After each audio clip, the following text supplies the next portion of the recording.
He's added 2, and then we're gonna add 2 short for times that like back in school. We're gonna have like some vocab, but I'm gonna give you a piece of paper that you can take vocab on. Okay, everybody say hello to Katie. She's live streaming in. Katie's live streaming in. She can hear us, she just can't see us. Unmute your mic. I did. Hi, Katie. We miss you, Katie. We miss you. We don't miss you at all. No, I don't. We can't hear her. So we're the blind people. She's probably like cracking up at us. No, we're the Yes, we're the blind people. yeah. Katie, it's Kennedy. No, we're blind people. We miss you. Okay, hey, we are today going to go through, I got the topics up there. I said that this was very much a current event topic. We're going to spend some time on that.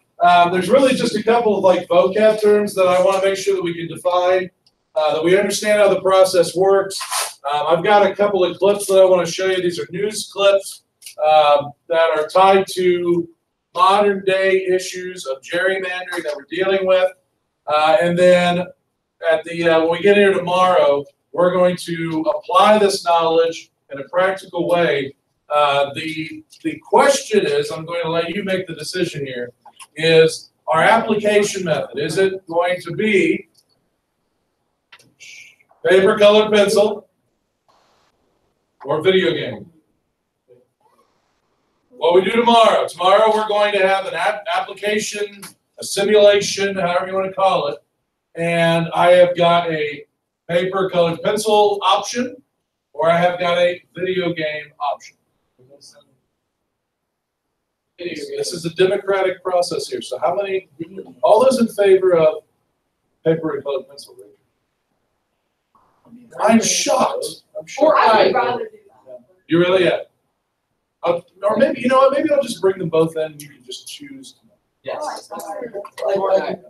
I guess I don't understand. Well, I mean, it's medium, right? I mean, one is going to be more, one is going to be a little bit more similar to what we're doing today with this. The other one is quite literally a video game. They're both tied to the discussions here, so you can actually see it laid out instead of just hearing. I'll make them both available to you tomorrow, and you can choose which one would work for you best. But I don't have a ton to talk about today. It's gonna, I mean, give me like 5 minutes, and then it's gonna become more of a normal discussion, I think, where we have a little bit of group dynamics and certainly some back and forth. But as we introduce this process, we got to have some foundation. We got to have some vocabulary set. And I want to make sure that we can define, at minimum, these 3 terms: apportionment, redistricting, and gerrymandering. And even though gerrymandering is the hot button term right now in terms of current events, it makes absolutely no sense unless you understand these 2. So that's probably where we'll spend the majority of our time today. Okay. Whoop. That's not good. There we go. All right, so take those first 2 terms, apportionment and redistricting. Let's focus on those first. Please note, this is key, we are not talking Congress here. We are more specifically talking about the House of Representatives at this point. We don't have to worry about drawing district lines for the United States Senate. Every state gets 2. There's no debating that. If you think every state should get 3, fantastic. Write an amendment and see if you can get it through. But until that day, every state will get 2, and it doesn't matter where in the state they come from. I had somebody say, well, surely they do. They have a North Senator and a South Senator. Nope.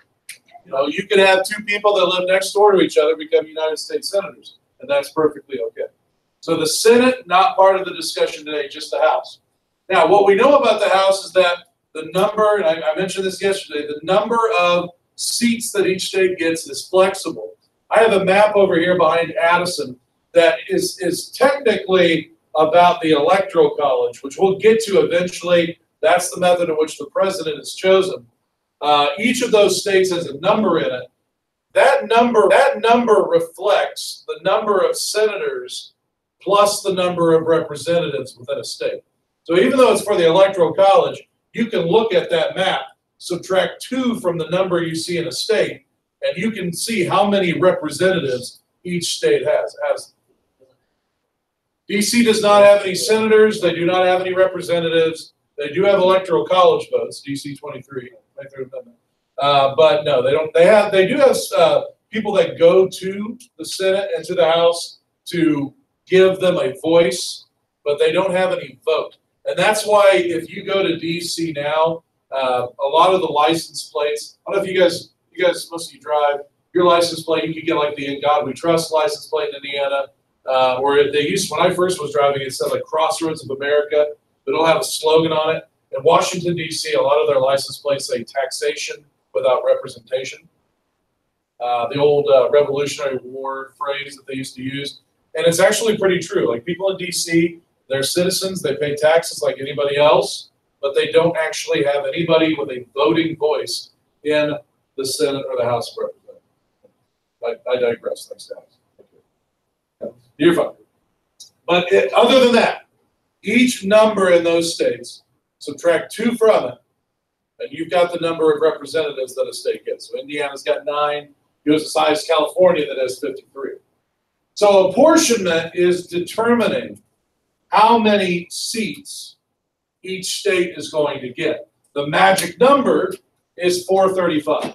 And I've always said the best way to visualize this is to look at this as a pizza with 435 pieces to it, which sounds like heaven. 435 pieces. However many pieces the state gets depends on the population. The more population, the more number of slices, higher number of slices you're going to get. Now, we didn't really get into this, but one of the issues that came up at the Constitutional Convention is that they felt like Madison's plan, because this is Madison's plan. This is the Virginia plan in action, having a chamber in Congress that has representation based on population. There was a lot of debate because there were many states who felt like this was unfair, that it was going to give some states more seats than others, that made the process unfair. So we end up with the U.S. Senate, where each state gets equal vote, and there are people who will claim that the Senate of the 2 is the more fair. Does anybody argue with that? Does anybody argue that the House is actually fairer in its setup than the Senate? Addison, why do you think so? Where? Like a representative and like the senators represent so many more people. So like it can screw with representative too. Not as much. Because we need like another like get people with what. I think it really just comes down to just the simple fact that California, yes, they have more representatives, but you know what else they've got? A lot more people. Especially in one county. Maybe, but I mean that's not California's fault. No. And I've heard that a lot, especially when we've had discussions about the Electoral College, that California has so many electoral votes when Wyoming doesn't. And yes, there's no denying that is in fact the case. But it's not California's fault that they have a ton of people living in that state. It just is the way that it is. And I think James Madison would look at that and say, look, they've got a lot more voices. They've got a lot more voices, a lot more minds, a lot more hearts. They've got a lot more voters. So, if you want to talk about what's fair, then, yeah, they should have more seats. I think Madison would say that there's a difference between what is fair and what is equal. And that this system kind of lays it out. So apportionment, very simply, kind of going back to that, apportionment is decided. California, you get 53 of this 435. Indiana, you get 9. So now we have to go to the next step. Once we've decided that Indiana gets 9, now we've got a district. We've got to carve the state into 9 different districts. And, we've got a lot of things that we have to think about when we draw those lines. We don't want to have a district that, that has 1,000 people living in it, and then have another district that has 100,000 people. We need to try to carve Indiana into as even a 9 district as we possibly can. We're not going to get perfect, right? We're not going to have every district have, 754,953 people in it. Literally just the number. Right? It's just impossible. But what we want is something plus or minus like 5,000 people. We want to get pretty darn close so that each congressman or woman represents roughly the same amount of people. So that's apportionment. Then we get to drawing the districts. And going off of this idea of redistricting as well, I would mention that just because Indiana has 9 right now doesn't mean that Indiana will always have 9. And that's another thing that I like about this map. If you ever get a chance, I think they're on here. Maybe they took them. Yeah, I guess I've had a couple versions of this map because it changes with every presidential election. But the one before this had in several states like a +2, -3, +4, something like that. What that represents is that when they counted up the population of the state, that it had either risen or it had dropped enough to cost that state a seat in the House of Representatives. Texas, for example, the last time we did a census, and that's where we get this information about, which is a problem in and of itself. Every 10 years we do a census. The census tells us what our national population is, what our state populations are. It's that information that helps us draw our districts. So last time we did a census was 2010. All right, so 2010 we did a census, and based off of the results of that census, Texas had actually gained so many more people that they had enough population growth to earn themselves, I think it was like 4 extra seats.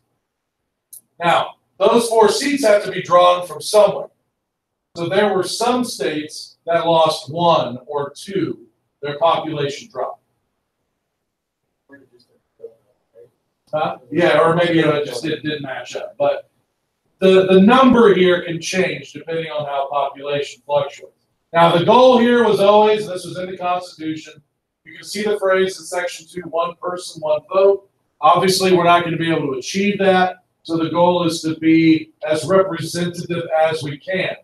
Now, we spoke of the census. Okay, just to give you a sense of as to how the census data plays a role in this, in 2000, the census told us that we needed to aim to have 1 representative for, let's say, approximately 650,000 citizens. That's a lot of people. But that's how we can divide it even. Now, there will be some districts that have, well, more than that. I'll give you an example in a minute. There may be some districts that have slightly less than that, but that is our target number. In 2010, by 2010, do you think the country's population had gone up or gone down? Absolutely, there's no doubt about it.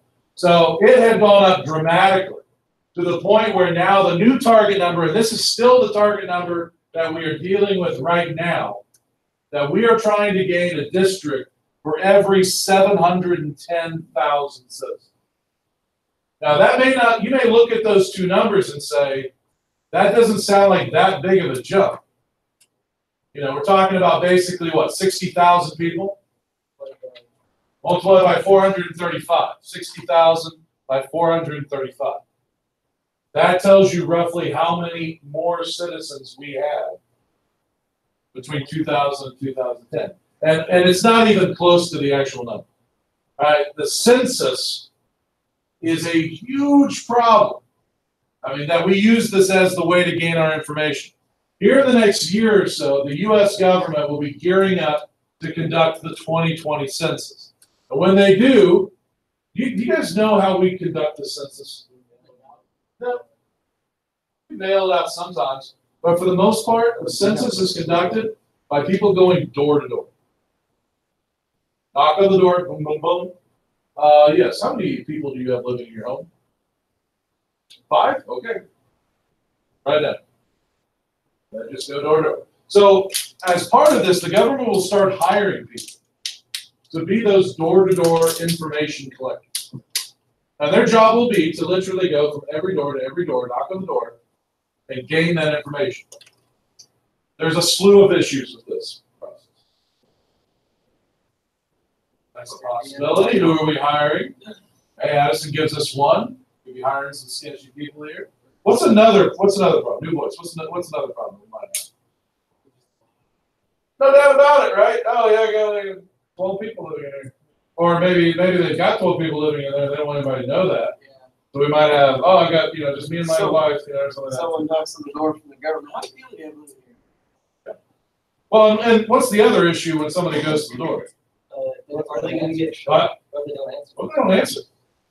They can't just like hang out on your doorstep until someone finally answers. They can't wait for you to finally leave and go to work. They're going to move on. So we miss, or we misinform all the time. This does not give us a completely accurate population, but give me a better option.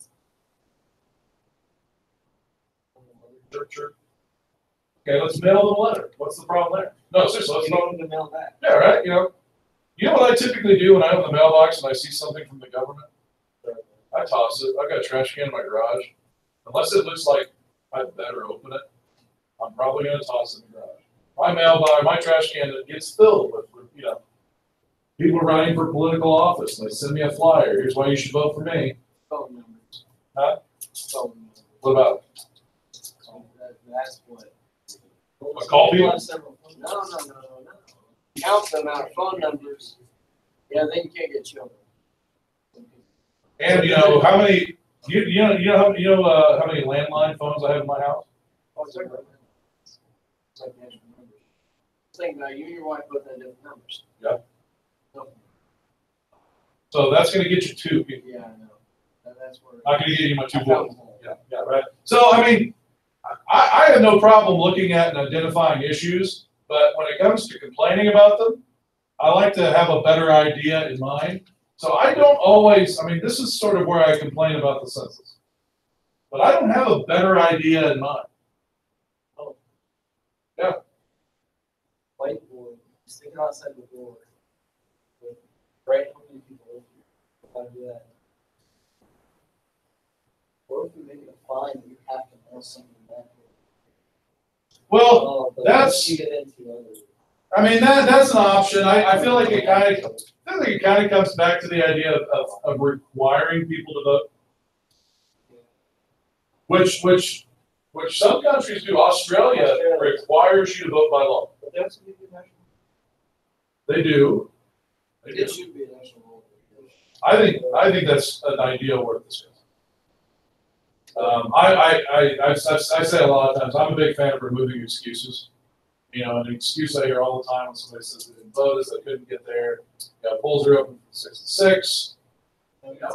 My father-in-law works in Kokomo at an auto factory, works a 12-hour shift. It's not an excuse. It is a legitimate thing. He works from 6 to 6. And, he can't do anything about it. However, if it's a national holiday. Then you have people that say, well, are you expecting us to pay people for this being a national holiday? I don't know. It's a bit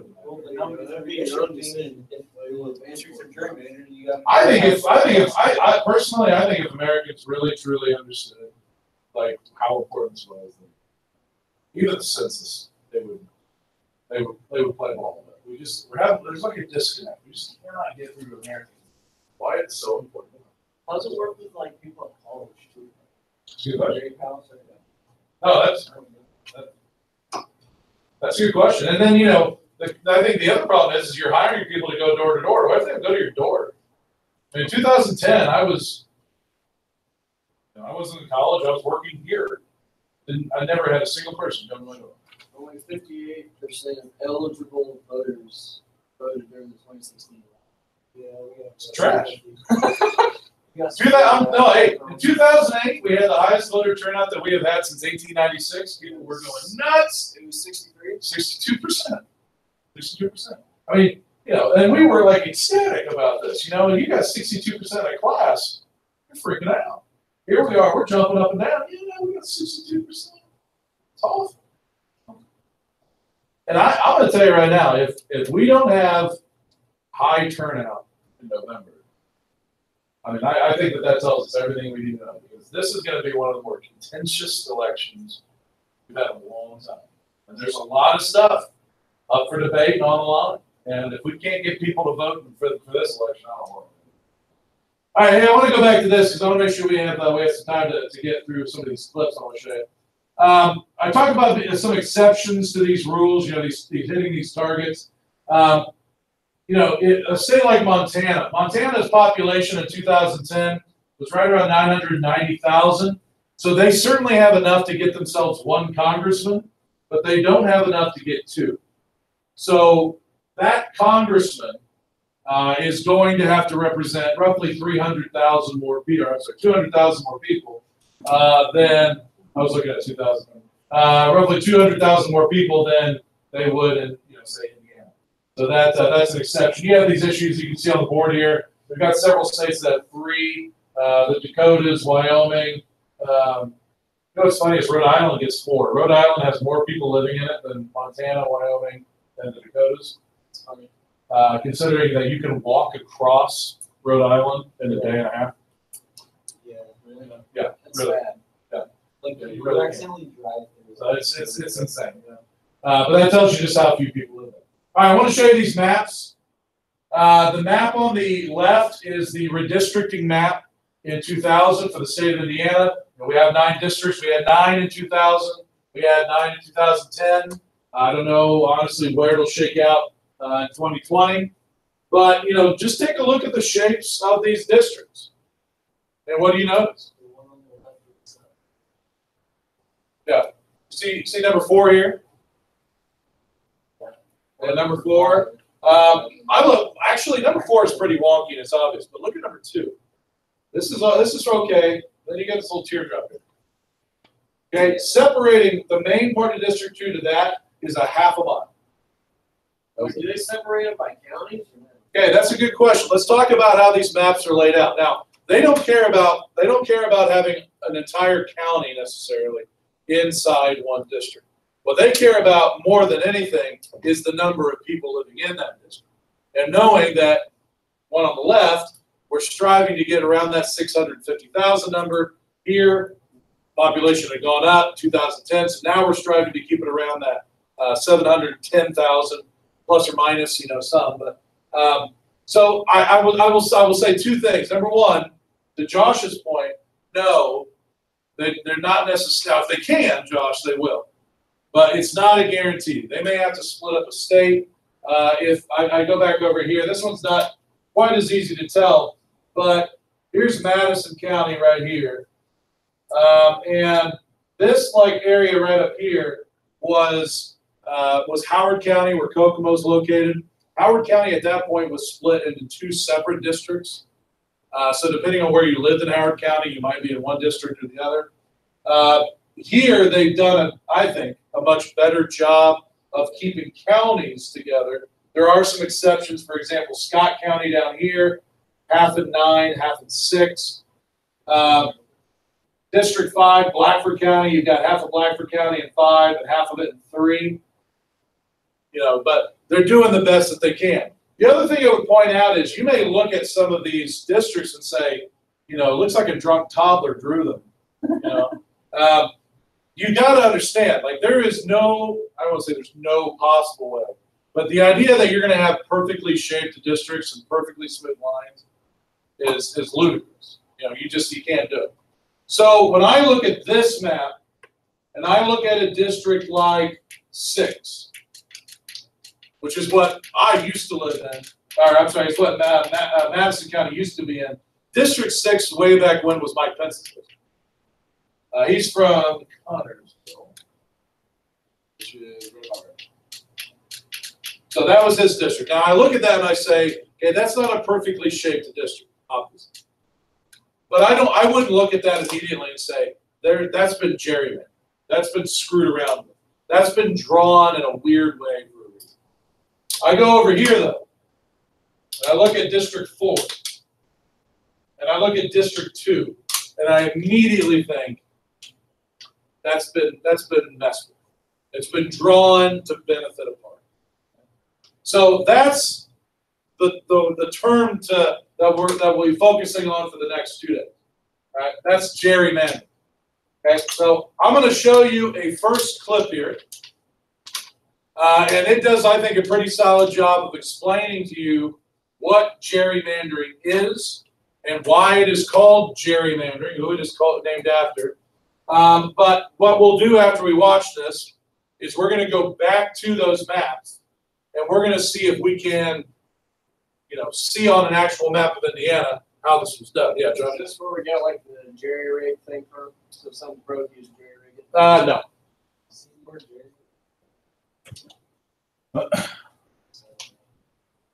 No, that's actually got a pretty racist background. Oh, it does? Yeah. Okay. Very good.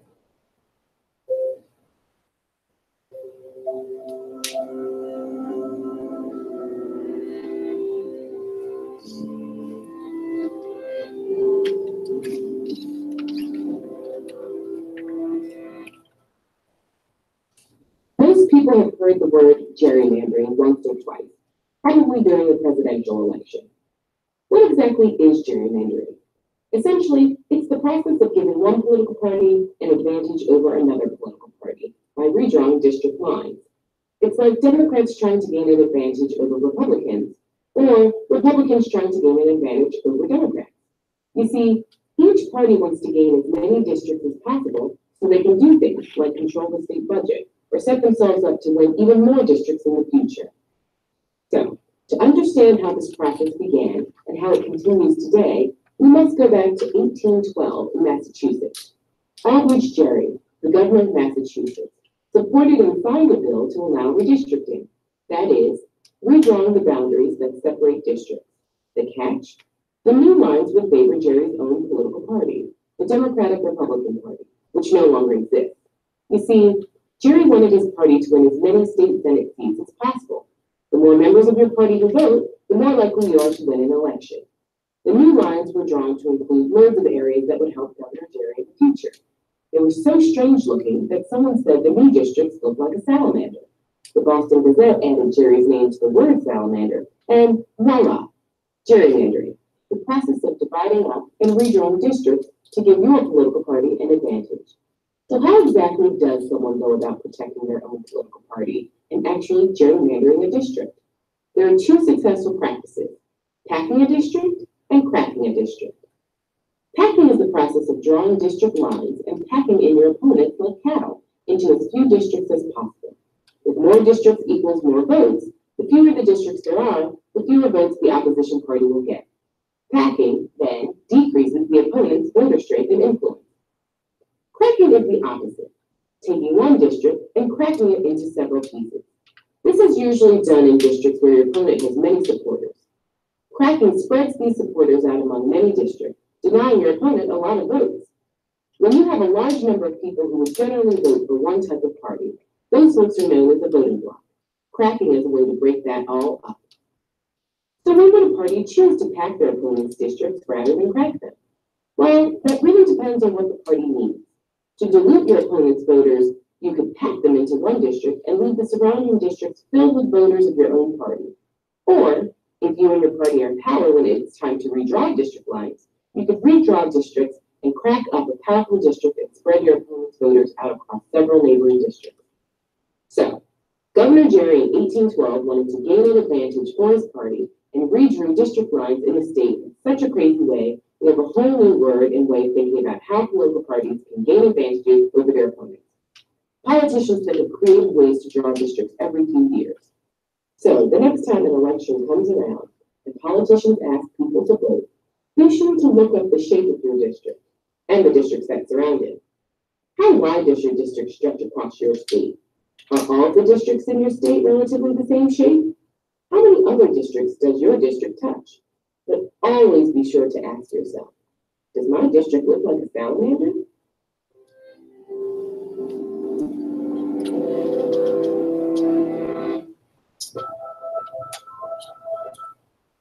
Okay, so we'll go back to the map here. I again point you to the map on the left, District 4. All right, so what they did in District 4 is they felt like they needed a few more of that party. And if I remember right, that was both of them were drawn by Republican legislators. Because as you can see down up there at the top, whoever is the majority political party in Indiana in the state legislature gets to draw these lines. So what they've done in District 4 is they need some more Republicans, and so they went to find them, and they connected the rest of District 4 with that little bit. That's one singular county down there. I think it's Lawrence County, if I remember right.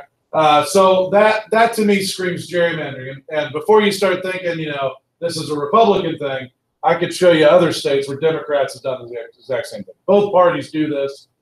It's just proving that they've actually done it with the sole purpose of benefiting their own party. So real quick here, these are both super fast. I want to show you these two news clips where that's happened, where this proving has happened. This first one, it's just so obviously gerrymandered, you almost have to laugh at it.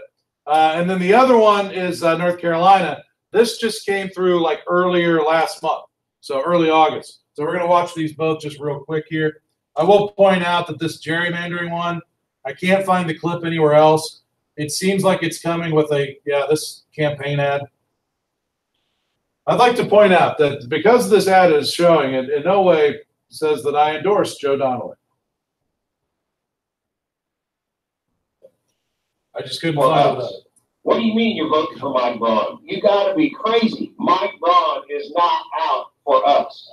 A political bombshell. Less than 3 hours ago, a Tallahassee judge ruled that local congressional districts were illegally drawn. Now the future of the elections in November hang in the balance. One of those is the 5th district. It's represented by Congressman Corinne Brown. Some claim districts like hers are set up to guarantee one party continually wins. Yep. Action News' Christy Walski is live in the studio with the very latest.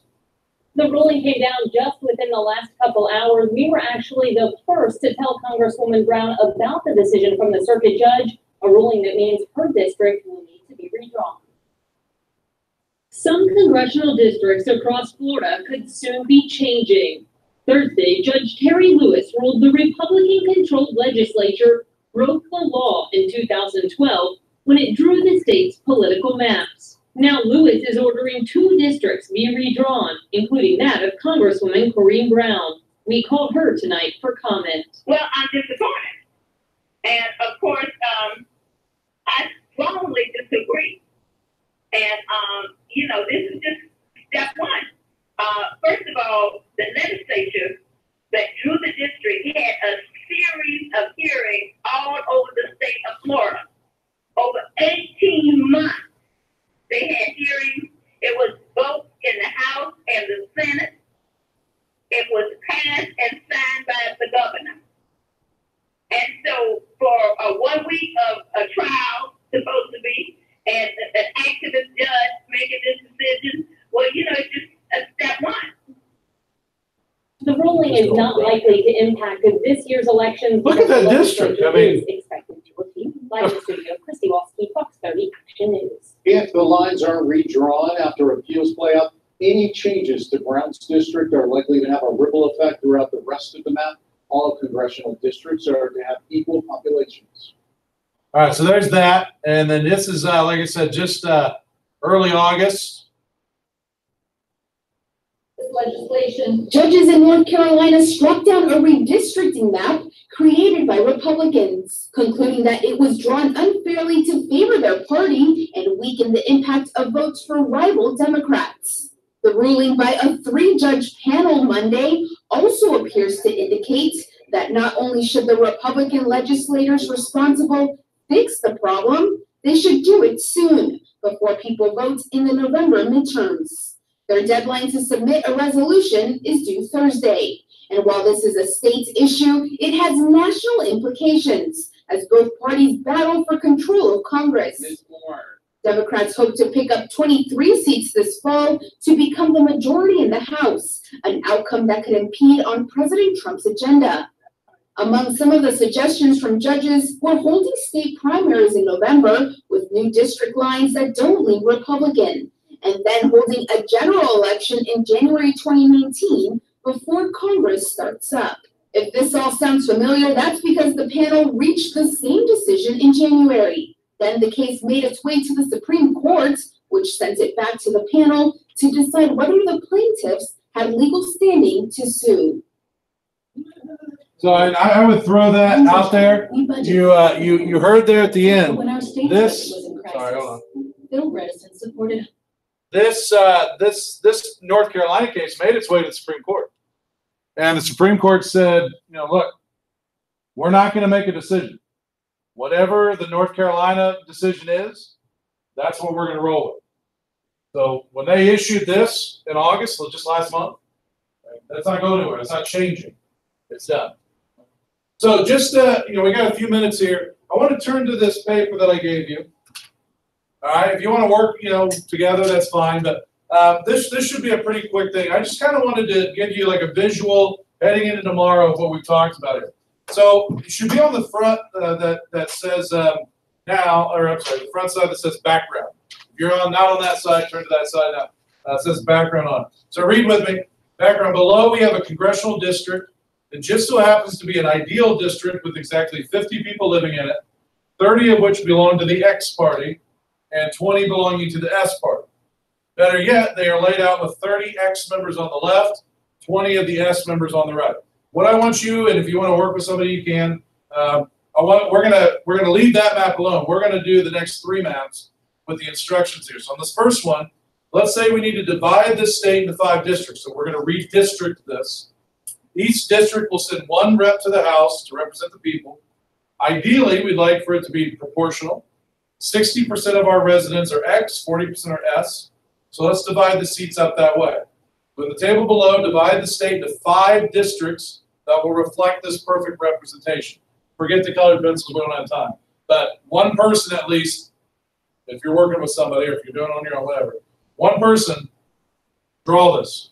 Take that state, X's and S, divide it into 5 districts. 3 of them should be X, 2 of them should be S. Do it now.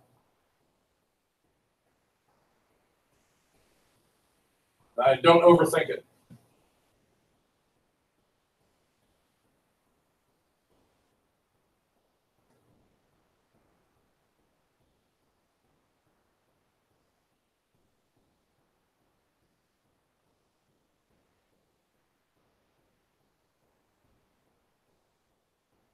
First one done, let me know. That's he's got it. Well, he thinks he's got it. Give it another 30 seconds here. Don't overthink it. Don't overthink it.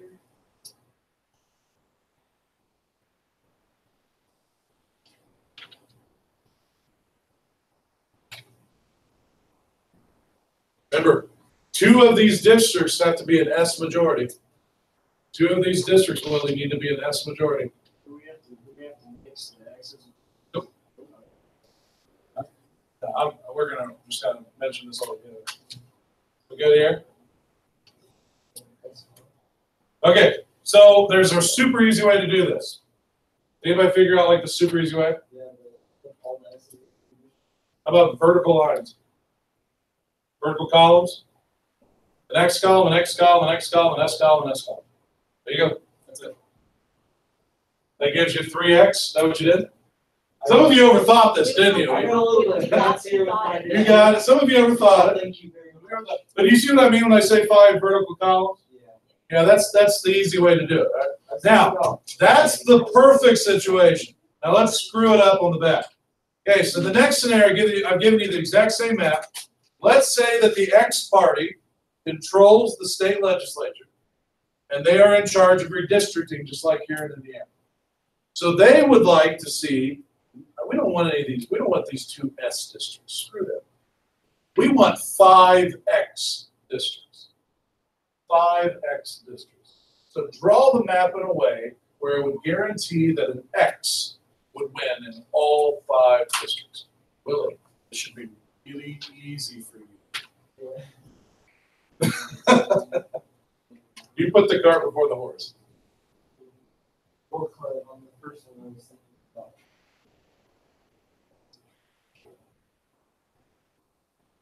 You want to make everybody dry. There we go. Yes, there we go. There you go. We got this one now? Oh, yeah. Okay, so what did we do here, Willie? I'm going to go to you because Willie figured this out. This is what Willie drew the first time. What did you do here? Yeah, that's horizontal lines, right? And this time we're going to put 2 rows in each district, right? So there you go. So just that easy. We have taken population and we have rendered them irrelevant. Okay. Now here's where the fun part comes in. The last one here. Let's say that somehow the S party managed to get control of the state legislature. So now they have an opportunity to draw these lines. So we want to draw this in such a way that it will give the S's 3 of the 5 districts. So you need to draw these lines in such a way that it guarantees an S winner in 3 out of the 5 districts. We'll sacrifice 2 of them to the X's, but you want to give the S's majority. These are not going to be perfectly straight. Hold on. Hang on, I'm going to close the door here because I'd like to see what you guys get.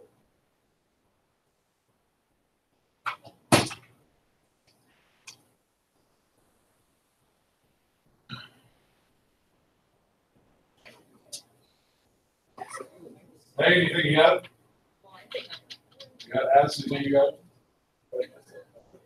Addison's got it. Let me see what I can do. I feel like it's going. Huh? I mean, technically, okay, do my X. Yeah, 5 districts. Yeah. So X is all right. Yeah, but they're not equal population. Maybe. What did you do? I think they are. Can you not count? Oh, wait, they are big ones. Yeah, that's all we remember. We got us No, from we equal either. population. You know what though? You're closer than you think. You really are. All right, so we're running. I don't want you guys to be late to class. I will say this: Addison did figure it out. If you want to see what it looks like, you can walk by and see yours. Or if you don't, and you want to see if you can figure it out on your own, because that's how I would be. You know, I'd want to be able to figure it out. Take it with you. Tomorrow, it's all fun and games, quite literally. Video games or paper and pencil. Hey, the reading from last night. Yes, please put that in the back basket. Thank you. Thank you. Thank you. Excellent question. Bye, Katie. Gets feeling better. I just didn't realize I didn't have shoes on. You know, if I can not wear them. Oh.